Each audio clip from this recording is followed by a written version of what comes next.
Kita sering memuji-muji Allah dengan lisan kita, tetapi pujian kita itu enggak selaras dengan hati kita. Kita sering berzikir menyebut keagungan Allah dengan kalimat subhanallah, alhamdulillah, Allahu akbar, masya Allah, dan seterusnya. Kita memuji Allah dengan pujian-pujian yang indah, tetapi seringkali pujian itu tidak ada di dalam hati kita. Sehingga saya suka menyebut ini dengan istilah zikir yang agak-agak gombal. Kalau kita ngegombal kepada manusia, kadang dia percaya gitu. Seorang suami ngegombal kepada istri, tulus nggak tulus dia nggak ngerti. Yang penting dia bahagia dengan kata-kata yang indah gitu. Bapak kamu titik kan gitu kan? Selalu kan bapak kamu kan ya. Standar gombal, raja gombal di TV. Bapak kamu tukang parkir ya gitu. Kok tahu? Pasti gitu tuh.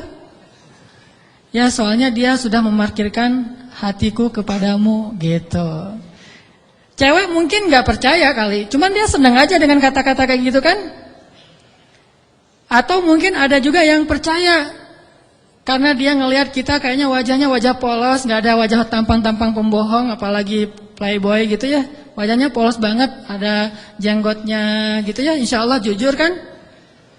Asarus sujud, wah masya Allah. Bisa jadi kita cuma ngegombal, tapi dia nggak tahu karena manusia itu tidak tahu isi hati.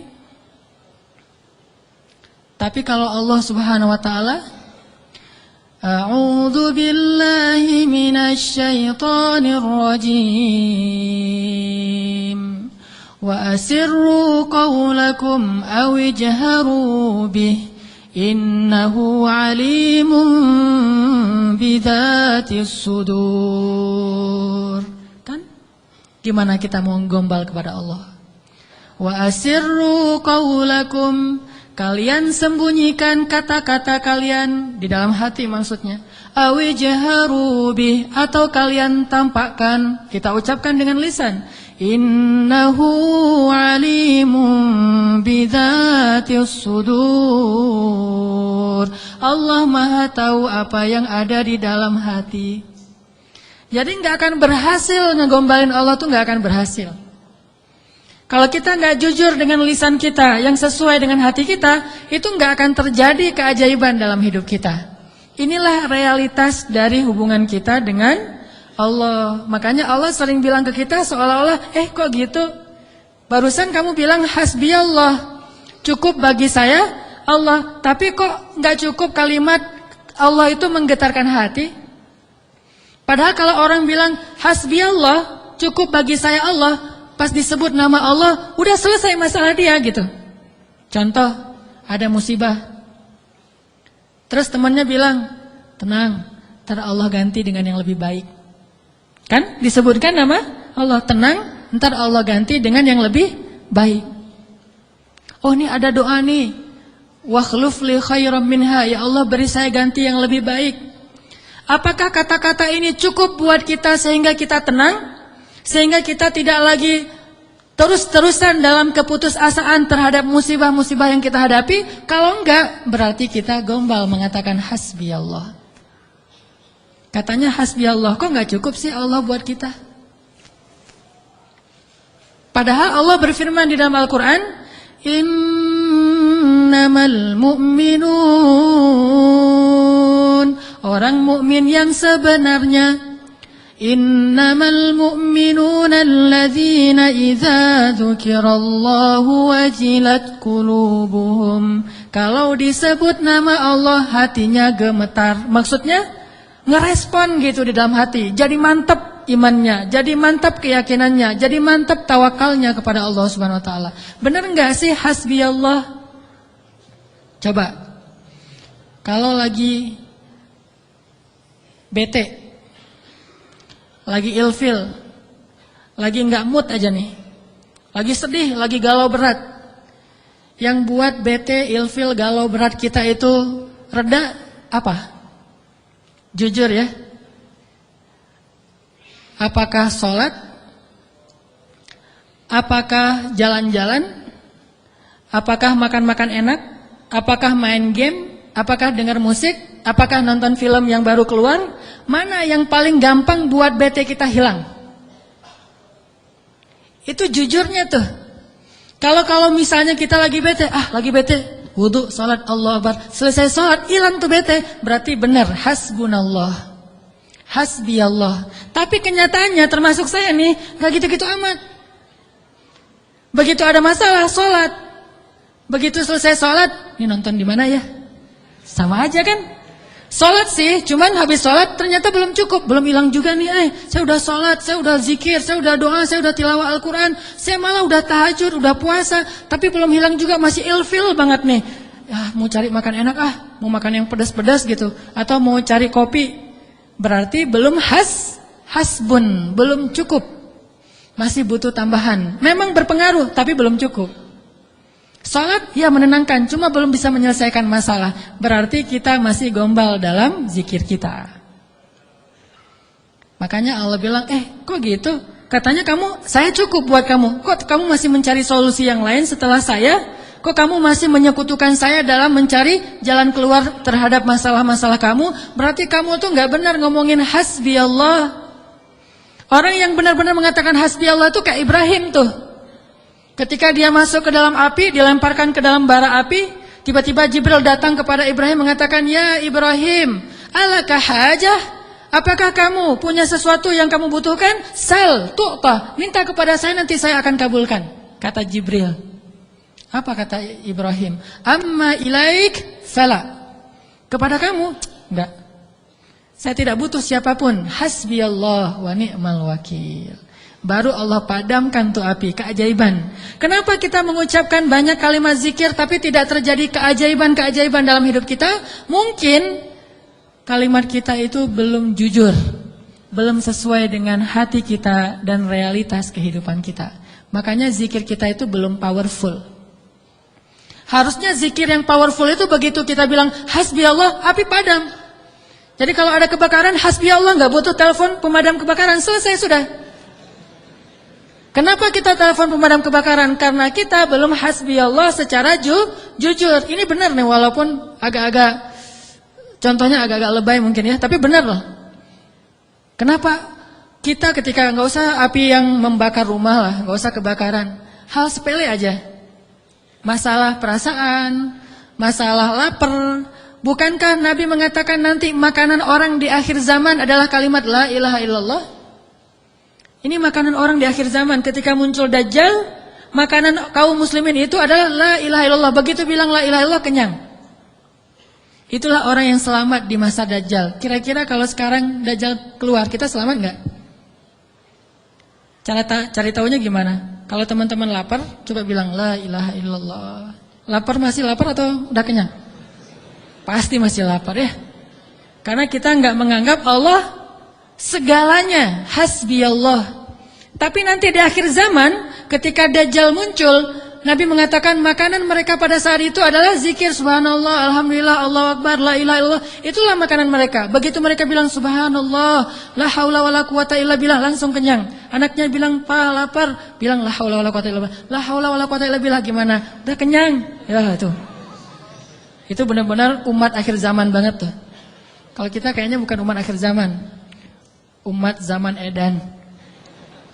Kita ucapin la ilaha illallah masih lapar, sholat masih galau, udah zikir sekian ribu masih sedih, masih sakit hati. Kenapa? Karena kalimat kita itu belum jujur. Kok gitu kalimat kamu, kata Allah kepada kita. Karena Allah tahu isi hati kita. Wa asirru qawlakum aw jaharu bi innahu alimun bidzatis sudur. Seandainya kita jujur, Allah akan tunjukkan keajaiban yang luar biasa loh dalam hidup kita. Wa aufu bi'ahdi ufi bi'ahdikum wa iyaya farhabun. Kata Allah, jujur, tunaikan janjimu kepadaku, aku pasti akan tunaikan janjiku kepadamu, dan kepadakulah kalian akan lari. Maksudnya, kepada Allah kita meminta pertolongan. Jadi kalau kita jujur sama Allah, Allah akan jujur sama kita. Kalau kita benar-benar mengatakan itu dengan yakin, Allah tidak akan mengecewakan kita sama sekali. Keajaiban itu akan terjadi dalam hidup kita. Sangat mudah urusan kita. Saya sendiri sering membuktikan ini dan sering benar. Kalau ada yang keliru itu karena saya masih belum baik imannya. Misalnya contoh sederhana mau ceramah. Ceramah yang menurut saya paling beban adalah di sini. Di depan teman-teman semuanya. Kenapa? Karena saya selalu berharap ceramah sederhana saya itu benar-benar bisa menjadi suatu kebaikan yang bisa dibawa pulang oleh teman-teman sekalian. Pengen banget tidak mengecewakan. Jadi saya bukan perform untuk menghibur, tapi perform untuk memberi sesuatu yang kita cari bersama kan. Kita cari ilmu, kita cari iman, kita pengen datang ke majelis taklim itu pengen tajdidul iman, memperbaharui iman. Maksudnya pulang dari sini tambah yakin pengennya kan gitu ya. Pulang dari sini tambah semangat beramal soleh. Pulang dari sini semakin yakin untuk bergantung kepada Allah. Itu membuat saya terbeban. Ya Allah, jangan sampai penampilan saya buat mereka kecewa. Bukan karena pengen dielu-elukan ustadznya keren atau apa, enggak. Biar mereka tidak sia-sia waktunya datang ke sini. Terus gimana caranya? Saya akan berzikir. Salah satu zikir yang selalu saya baca, Rabbi syrah li sadri wa yassir li amri wahlul 'uqdatam min lisani. Dan wahlul 'uqdatam min lisani saya ulang berkali-kali. Kenapa? Saya khawatir saya tidak menyampaikan sesuatu dengan jelas dan baik sehingga teman-teman tidak memahami. Wa yassir li amri wahlul 'uqdatam min lisani yafqahuna qauli. Dan ternyata setelah membaca ayat atau zikir ini, Allah seperti memudahkan. Muncul terus saja materinya itu yang dulu udah lama dibaca, muncul lagi. Dan itu enggak dikonsep. Teman-teman bisa nanya kepada orang-orang dekat saya, teman atau istri saya jarang konsep materi ini, malam ini mau bahas ini, terus nyusun dulu, apalagi buat slide, itu bukan saya banget lah. Modalnya tuh benar-benar, saya mengonsep materi, mencari bahan, itu ketika saya di Mesir dulu, itu masa-masa mencari bahan. Sekarang bukan masa mencari bahan, masa memahami realitas untuk menawarkan bahan ini loh. Dulu di Mesir nyari bahan baca, dengerin terus saja selama 6 tahun. Sekarang diingat-ingat, yang mana ya? Yang ini. Oh ya, sampein. Artinya doa Rabbi syrah li sadri itu benar-benar memudahkan urusan. Termasuk kalau misalnya kita lagi ada masalah sama seseorang.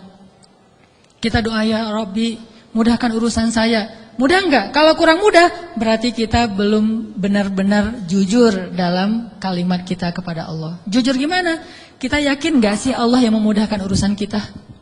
Kalau kita yakin banget, Allah akan tunjukkan keajaiban yang luar biasa. Seperti cerita kemarin tuh. 2 orang yang saling berhutang kan? Yang satu memberi hutang dan bertanya, siapa saksinya? Kata yang berhutang, Allah saksinya, boleh enggak? Kata yang memberi hutang, oh boleh, Allah itu sebaik-baik saksi dan itu jujur, yakin gitu. Coba kalau kita lakukan itu sekarang, mungkin kita akan dikhianatin, akan dirugiin sama banyak orang. Kenapa? Karena enggak yakin banget kepada Allah SWT. Masih ada setitik ragu. Ntar kalau dia bohong gimana? Bukankah ada Allah? Ntar kalau dia lupa gimana? Bukankah ada Allah? Ntar kalau dia berubah pikiran gimana? Bukankah ada Allah? Ntar kalau dia hilang tiba-tiba nggak membayar hutang gimana? Bukankah ada Allah? Bukankah ada Allah? Ini jarang kita ucapkan. Kita masih ragu walaupun kita mengatakan hasbiyallah, hasbunallah. Makanya jarang ngelihat keajaiban. Padahal kalimat itu kalimat-kalimat yang mukjizat, powerful. Sebagian mungkin pernah dengar cerita Imam Hasan Al-Basri. Tahu Imam Hasan Al-Basri? Salah satu ulama generasi tabi'in, generasi kedua. Ceritanya Imam Hasan Al-Basri ini pernah bikin seorang gubernur Baghdad namanya Hajjaj. Hajjaj ini gubernur yang sangat jahat, sering membunuh orang soleh, termasuk sahabat Nabi pernah dibunuh sama dia. Imam Hasan Al-Basri pernah bikin gubernur Hajjaj itu tersinggung. Kapan? Ketika Imam Hasan Al-Basri diundang ke rumah gubernur Hajjaj bersama beberapa ulama yang lain, beberapa tokoh masyarakat diundang ke rumah barunya, istana gitu. Jadi Raja Hajjaj ini suka bikin istana terus pamer. Ngundang nih. Diundang orang-orang penting, minta semacam testimoni gitu, minta komentar. Jadi kalau bahasa kita mah ngeposting di sosial media, terus nunggu gimana menurut kalian. Jadi yang komennya tuh macam-macam ditungguin sama dia. Nanya ke setiap orang yang tamu yang diundang, gimana menurut kamu istana saya? Rata-rata mengatakan ini bagus, istana pertama yang saya lihat yang paling indah segala macam. Bahasa-bahasa memuji lah. Dan gak jujur. Begitu giliran Hasan Al-Basri, ya Syekh Hasan, gimana menurut Syekh tentang istana saya? Syekh Hasan mengatakan, saya sama sekali tidak tertarik dengan semua ini. Sesungguhnya apa yang ada di sisi Allah lebih baik daripada apa yang ada di sisi Anda. Ini ucapan Hasan Al-Basri. Karena lagi ada acara makan siang kayak gitu, banyak orang Hajjaj menahan emosi. Dia tersinggung banget, marah sebetulnya. Akhirnya udah selesai obrol-obrolan, makan, pulang. Saat pulang, Raja Hajjaj mengutus 2 orang prajurit untuk menangkap Hasan Al-Basri di tengah jalan. Suruh bawa balik lagi ke istana. Mau dia apa? Mau dipancung. Karena dia suka mancung orang soleh. Tangkap tuh Hasan Al-Basri. Di tengah jalan didatangi pengawal raja, kemudian dibawa lagi ke istana, mau dipancung. Begitu Hasan Al-Basri berhadapan dengan Hajjaj, Hasan Al-Basri kemudian berdoa di dalam hatinya. Yang tadinya Hajjaj marah besar, pengen bunuh Hasan Al-Basri, pengen memancung Hasan Al-Basri, tiba-tiba pas ngelihat wajah Hasan Al-Basri, Hajjaj ini berubah seperti orang yang kena hipnotis. Tiba-tiba dia tersenyum, tiba-tiba dia jadi orang yang humble, hangat banget, langsung memeluk Hasan Al-Basri. Selamat datang wahai Syekh, selamat datang, duduk. Syekh, beri saya nasihat, terus dikasih makanan, minuman. Setelah itu dipersilakan pulang, dikasih kendaraan yang terbaik. Sampai akhirnya Hasan Al-Basri keluar dari istana. Ketika di tengah jalan, pengawal-pengawalnya Hajjaj bertanya kepada Hasan Al-Basri, ya Syekh, kami tadi diutus oleh raja menangkap Anda agar Anda dipancung karena raja tersinggung dengan obrolan tadi ketika makan siang. Dan raja dalam keadaan marah besar. Tapi begitu bertemu dengan Anda, tiba-tiba dia berubah, jadi baik, jadi kasih sayang, jadi luluh, emosinya jadi reda. Apa yang Anda lakukan kepada dia? Apakah Anda punya sihir? Kata pengawal. Kata Hasan Al-Basri, saya tidak pakai sihir. Terus apa? Saya sebelum bertemu dengan Hajjaj, tadi saya berdoa. Apa doanya? Ya Rabbi, Engkaulah yang menggenggam hidupku. Kepadamulah aku berserah. Ya Rabbi, padamkanlah amarah di hati Hajjaj sehingga aku selamat sebagaimana Engkau mendinginkan api kepada Ibrahim sehingga dia selamat. Ini yang dibaca oleh Hasan Al-Basri. Ya Allah, padamkanlah amarah di hati Hajjaj sehingga aku selamat dari kezalimannya sebagaimana Engkau menyelamatkan Ibrahim dari api yang panas. Tiba-tiba Allah padamkan marahnya. Ini namanya zikir, doa powerful. Kenapa? Karena hati Hasan Al-Basri itu benar-benar bergantung kepada Allah itu 100%, enggak ragu sama sekali. Gimana pun pengawalnya banyak, tidak membuat dia ragu kepada Allah. Allah lebih besar. Gimana pun kuatnya Hajjaj, tidak ragu kepada Allah. Allah maha kuat. Sehingga kalimat yang sesuai dengan hati, Allah tunjukkanlah keajaiban kepada Hasan Al-Basri. Langsung luluh, langsung berubah dari marah menjadi sayang kepada Hasan Al-Basri. Kenapa kita jarang melihat keajaiban? Karena ucapan kita itu belum selaras dengan hati kita. Gak yakin-yakin amat sama Allah. Sering bilang la haula wala quwata illa billah, tapi kita masih yakin ada kekuatan lain yang mempengaruhi hidup kita. Padahal kata Nabi kepada Ibnu Abbas, kalau semua orang berkumpul dan ingin menolong kamu, mereka tidak dapat menolong kamu kecuali dengan seizin Allah. Kalau mereka semua berkumpul ingin mencelakai kamu, mereka tidak bisa mencelakai kamu kecuali dengan ketetapan Allah. Allah, Allah, Allah, di tangannya lah segala kebaikan, di tangannya lah segala kerajaan.